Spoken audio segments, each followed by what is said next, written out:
So I'm Michelle and I'm the membership manager here at TechHub London, and my role is basically to show people around TechHub, take their questions, and when they become members as well, I'm their point of contact, so anything that they need a bit of help with, then I'm there. Very cool. So will you show us some space? Okay, so right ahead of us we have the annual membership area. So this is about co-working. It's a drop-in kind of floating desk. It's not a desk that belongs to you. It's open for your use between the hours of 9 a.m. and 6 p.m. on a Monday to Friday. It's about kind of using the space on a fair usage basis. So it's using it, say, 1, 2, 3 times a week. It's using it, say, a couple of hours every day, or maybe some people come every day for a week and I don't see them again for the rest of the month. It's somewhere for them to come to meet other members, to get their work done. It's 100 megabit Wi-Fi as well, so it's very, very fast, very stable, and it's very much about you plug yourself into the table and get yourself on a Wi-Fi and away you go. And you can help yourself out so we have a kitchen along there as well. So we can help yourself out to unlimited tea, coffee, water, Red Bull, whatever kind of makes you work a little bit faster. And just get to know a lot of the different members. Okay, let's go to the other rooms to see what's happening there. So this is one of them. Okay. This is one of the residence areas, and this is where you have a fixed desk. So whereas these desks here are on wheels, the desks in here are 24/7 access. So they can come any time of day. They can come at 4 o'clock in the morning. They can work all through the night. It's very useful when you have deadlines. But for some people, they still work like an 8 or 10-hour day, same as everyone else. But it might be that they have colleagues in the United States, so they have to deal with the time delay. So we get some members who work straight from 6 p.m. to 4 a.m. in the morning.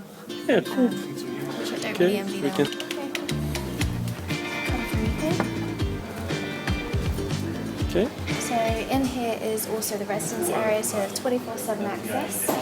You can see it's very much more permanent. You have people working from desktops, not just laptops, but also desktops. So it's very much more fixed.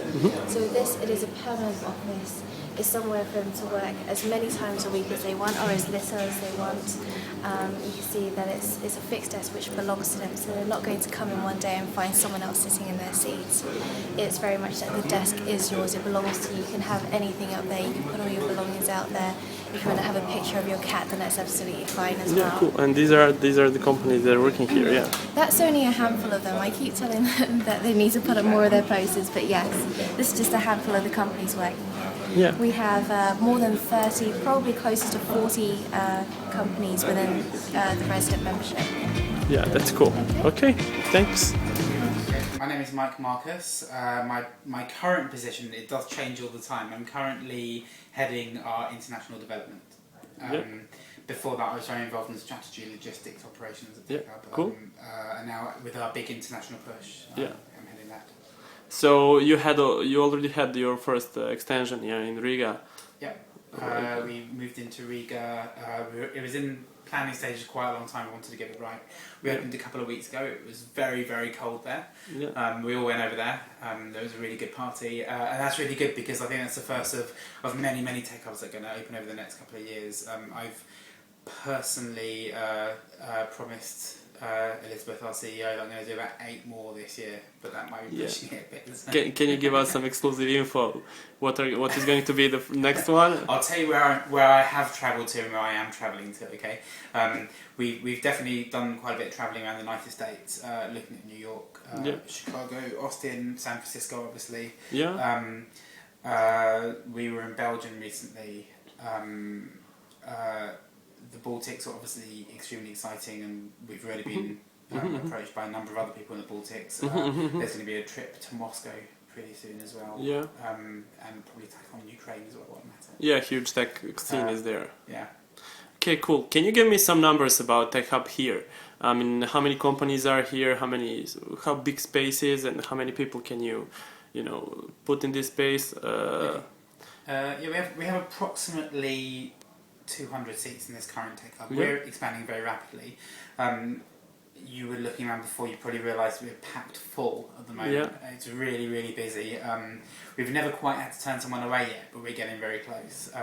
So we currently have about 750 square metres, and we're looking at taking in a month's time, almost exactly a month, on the 27th, so 26th of March, we'll be opening another 750 approximately square metres just around the corner with a building which is being operated by Google. Yeah, that's great. Google is opening here in huge campus here in London. In the next couple months. So it's not actually Google offices. They're basically making an offering to the tech sector, and we're very much involved in that partnership. Yeah, cool. Did you have? I saw that lots of companies that are here are very international. You have from different continents. Can you tell me about something about where are these companies from, and if you had some companies from Balkans or some people from Balkans who were working there? Well, we have people from all over. I think a lot of our companies have developers, especially in Eastern Europe, Southern Europe, etc. In the Balkans, Peer Index have a number of developers. They were a resident of ours until quite recently in the Balkans, and in fact, we have a Slovenian member of staff who's one of our oldest and most experienced members of staff, which we really love, called Tina. Yeah, cool. I wanted to ask you that the space is not the only thing that you're providing to people, and other than the fact the space is probably much cheaper here than to go and rent it somewhere else in London, because as I saw, it's pretty much expensive here. Everything is expensive here, but you give to those companies some added value. Other than the ecosystem that you have in here, you have some. Actually, you can tell me what is that all about? So it's not all about the space, but no. Well, TechHub is all about added value.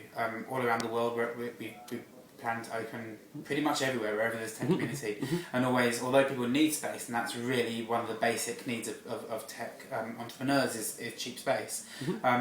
We specifically don't phrase ourselves the community for the space for tech entrepreneurs, but the community for tech entrepreneurs, and that's really one of the most important things about what we do. We see space as the soil in which to grow the tree of the community. It is a community where we put a lot of our efforts.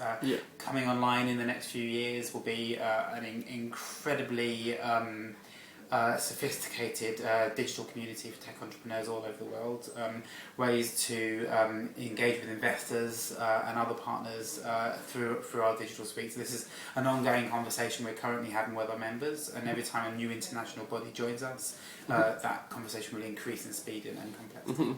So I just wanted to mention, we talked later that you had a lecture from Eric Ries, like in the last couple of months. There is a lot of other services that you provide additionally, other than just space. Yep, we're actually currently sitting in a space which is often used as our startup resource centre. Here we have pretty much every law firm, accounting firm in London who come into us and asking if they can do one-to-one sessions with our members. So we're constantly running mentorship sessions in here, advice sessions, etc. With venture capitalists, with angels. Even Elizabeth, our CEO, is getting involved in doing one-to-one advice sessions. So everyone gets involved, and hopefully that's a two-way communication.